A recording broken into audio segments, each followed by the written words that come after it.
Tamil Nadu medical selection round 1க்கு date extend பண்ணியிருக்காங்களா? ஏப்பா?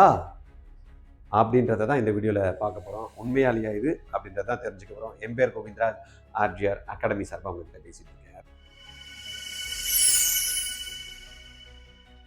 ரவுண்டு 1 ஜாயினிங் டேட் எக்ஸ்டெண்ட் என்ன சொல்லியிருக்காங்க கவர்மெண்ட் அப்படின்றத பார்க்கறதுக்கு முன்னாடி, கவர்மெண்ட் சீட்டு எடுத்தே ஆகணும் 2026 அப்படின்ற மாதிரி உங்கள் மைண்ட் செட் இருந்ததுன்னா, பைசா எதுக்கு இது மாதிரி தேவையில்லாமல் 12 லட்சம் 24 லட்சம் கொடுத்து படிக்கணும் அப்படின்ற மாதிரி உங்களுடைய நோக்கம் இருந்ததுன்னா, இதெல்லாம் நான் கொடுத்து படிக்க மாட்டேன், ஃப்ரீ சீட்டு தான் எடுத்து கவர்மெண்ட்டில் தான் சேரணும் அப்படின்ற மாதிரி நீங்கள் ஃபோக்கஸ் பண்ணிங்கன்னா, உங்களுக்கு கரெக்டான ஒரு இன்ஸ்டியூஷன் நீங்கள் தேடிட்டு இருந்தீங்கன்னா அது ஆர்ஜிஆர் அகாடமி. அதுவும் ஸ்பெஷல் ரிபீட்டர்ஸ் பேட்ச் 20 ஸ்டூடெண்ட்டை வச்சு 100% அதில் படிக்கக்கூடிய எல்லா மாணவர்களுக்கும் கவர்மெண்ட் சீட்டு வாங்குற அளவுக்கு ட்ரைன் பண்ணி கவர்மெண்ட் சீட்டு எடுத்து கொடுப்போம் அப்படின்ற ஒரு உத்தரவாதத்தோட இந்த ப்ரோக்ராம் நடக்குது. ஒரு ஃபியூ சீட்ஸ் அவைலபிள் இருக்கு. உங்களுக்கு இந்த கோர்ஸில் அட்மிஷன் போடணும் அப்படின்னா 9384810298 9384810298 இந்த நம்பரில் கால் பண்ணி இம்மிடியேட்டாக கிளாஸஸை ஜாயின் பண்ணிடுங்க. கண்டிப்பாக உங்களால் கவர்மெண்ட் சீட்டு எடுத்து உங்களுடைய கனவு நனவாகும். அதுக்கு நான் கேரண்டி. ஓகே, நம்ம இது போயிடலாம். என்ன அப்படின்னு பார்த்தீங்கன்னா, joining date extended for round 1 MBBS BDS course 25-26 அப்படின்ற மாதிரி கொடுத்துருக்காங்க. இதில் என்ன எதுக்காக எக்ஸ்டெண்ட் பண்ணாங்க அப்படின்னா, 24th வரைக்கும் நம்மளுக்கு வச்சிருந்தாங்க. But 24th falling on Sunday அப்படின்றதுனால நிறைய பேங்க் இருக்காது. பேங்க் இல்லைன்னா நம்மளுக்கு வந்து பார்த்தீங்கன்னா அன்னைக்கு டிரான்சாக்ஷன் எதனா ப்ராப்ளம் இருக்குது, இல்லைன்னா பார்த்தீங்கன்னா அந்த லிமிட் வந்து பார்த்தீங்கன்னா அன்னைக்கு தான் தெரியுது, டக்குன்னு போய் ஏற்றணும்னா. என்ன கேட்டால் இப்போ என்ன டேட் வரைக்கும் வெயிட் பண்ணாதீங்க. இன்றைக்கே வந்து பார்த்தீங்கன்னா ஆல்மோஸ்ட் 22 ஆயிடுச்சு, 23 நாளைக்கு, ரைட்டா? அப்புறமா சண்டே. இது மாதிரி எல்லாம் வந்து பார்த்தீங்கன்னா நம்மளுக்கு கம்ப்ளீட்டாக குழப்பம் ஏற்படுத்தினோம். லாஸ்ட் டைம் வரைக்கும் நீங்கள் வெயிட் பண்ணிக்கணும். ஏன்னா சில பேருக்கு வந்து பார்த்தீங்கன்னா பேமெண்ட் பண்ணுறப்ப நெட் பேங்கிங்கில் நம்மளுக்கு டெபிட் ஆகிடுது, அவங்களுக்கு போகாது, அலாட்மெண்ட் ஆர்டர் டவுன்லோட் பண்ண முடியாது. அந்த மாதிரி நீங்கள் லாஸ்ட் டேட் வரைக்கும் தயவு செய்து இவங்க எக்ஸ்டெண்ட் பண்ணால் கூட நீங்கள் வெயிட் பண்ணி எக்ஸ்டெண்ட் பண்ணிடாதீங்க. ஏன்னா லாஸ்ட் டைமில் ஏதாவது குளறுபடிகள் ஆயிடுச்சுன்னா உங்களால் டவுன்லோட் பண்ண முடியாது. பட் இவங்க கொடுத்துருக்க டேட்டுன்னு பார்த்தீங்கன்னா ரிவைஸ்டு டேட்டு. நிறைய பேர் கால் பண்ணி சண்டே எங்களுக்கு லீவு, அதனால் பண்ண முடியாது, பேங்க் இருக்காது அப்படின்னு சொல்லியிருக்காங்க. அதுவே தப்பு.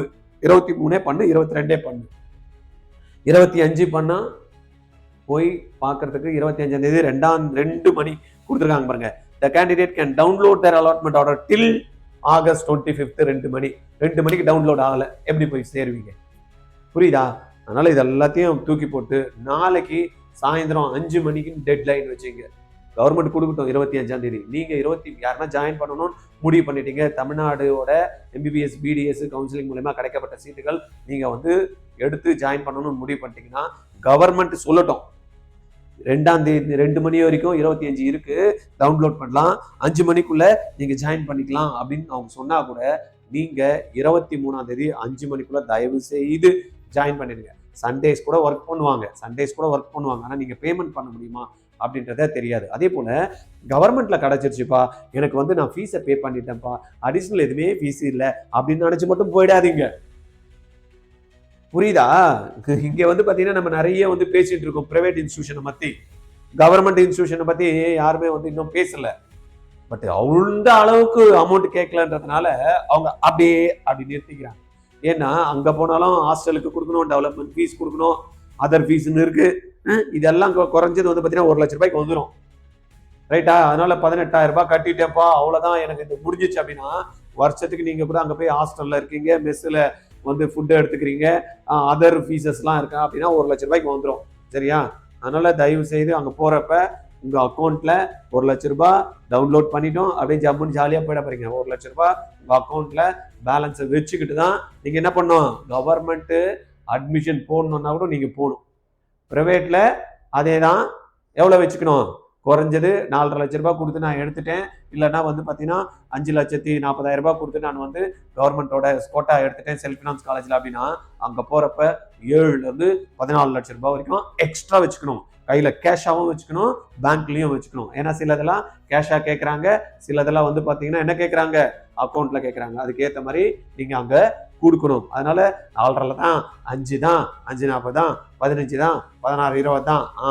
அதுதான், அது வெறும் டியூஷன் ஃபீஸ் தான். சரியா? எப்படி வந்து பார்த்தீங்கன்னா 18,073 கவர்மெண்ட்ல சொல்றப்ப 6,000 மட்டும் தான் வந்து பார்த்தீங்கன்னா tuition fees. SC SC ST candidate எல்லாம் பார்த்தீங்கன்னா 12,073 ரூபாய் கட்டணும் கவர்மெண்ட்டுக்கு அலாட்மெண்ட் ஆர்டர் டவுன்லோட் பண்றப்ப. அந்த மாதிரி வெறும் 4.5 lakhsன்றது வெறும் டியூஷன் ஃபீஸ் தான் பிரைவேட் காலேஜஸ்ல, செல்ஃப் ஃபினான்ஸ் காலேஜஸ்ல, பிரைவேட் யூனிவர்சிட்டிஸ்ல. சரியா? ஆனா அடிஷனல் எப்படி வந்து 18,000ல 33% தான் டியூஷன் ஃபீஸ், மீதி இருக்கக்கூடிய 60%.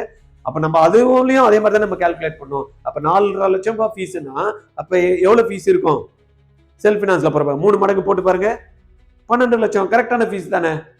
ஆனா என்னன்னா அது முன்னாடியே சொல்லாததுதான் பிரச்சனையா இருக்கு. இப்போ கவர்மெண்ட் ஃபீஸை மட்டும் நீங்க எடுத்துக்கிட்டீங்கன்னு வச்சுங்க, அழகா போடுறான். இதெல்லாம் டியூஷன் ஃபீஸு, இது வந்து லைப்ரரி ஃபீஸு, இது இந்த ஃபீஸு, அந்த ஃபீஸு, இந்த ஃபீஸுன்னு எல்லாமே தெளிவா போடுறான். இதுல போடலை. இதுதான் இதை போட்டுட்டாங்கன்னா அதை தான் வந்து நம்ம சுப்ரீம் கோர்ட்டும் ஹை கோர்ட்டும் தெளிவா சொல்லியிருக்காங்க, என்னெல்லாம் ஃபீஸ் வாங்கிக்கப்பா, ஆனா முன்னாடி போடு. அதுக்கு பேஸ் பண்ணி காலேஜஸ் சீட்ஸை வந்து அழகா பேரண்ட் ஃபில் பண்ணுவாங்க, இல்ல அதுக்கேற்ற மாதிரி அமௌண்ட் ரெடி பண்ணுவாங்க. 4.5 லட்சம் ரூபாய் தான் போட்டு 5,40 தான் போட்டு ஹாஸ்டல் மெஸ்ஸு டிரான்ஸ்போர்டேஷன்லாம் என்ன கொடுத்துருக்காங்க, ஆப்ஷனல் கொடுத்ததுனால எங்களுக்கு அது தேவையில்லை, வீடு பக்கத்துல நான் போயிட்டு வரேன் அப்படின்னு போட்டு அங்க போறப்ப 7 லட்சம் கொடுங்க. அதுதான் வந்து கன்ஃபியூஷன். சரியா? அதனால நீங்க அதை பத்தி எல்லாம் ஒரி பண்ணிக்காதீங்க.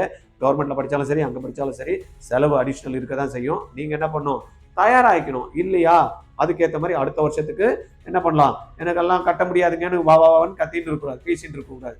அழகா அடுத்த வருஷத்துக்கு உட்காந்து 8 மாசம் படிச்சு கவர்மெண்ட் சீட்டை அடிச்சுட்டு எய்ம்ஸ்ல போங்க. 1300 ரூபாய் தான் ஃபீஸ்.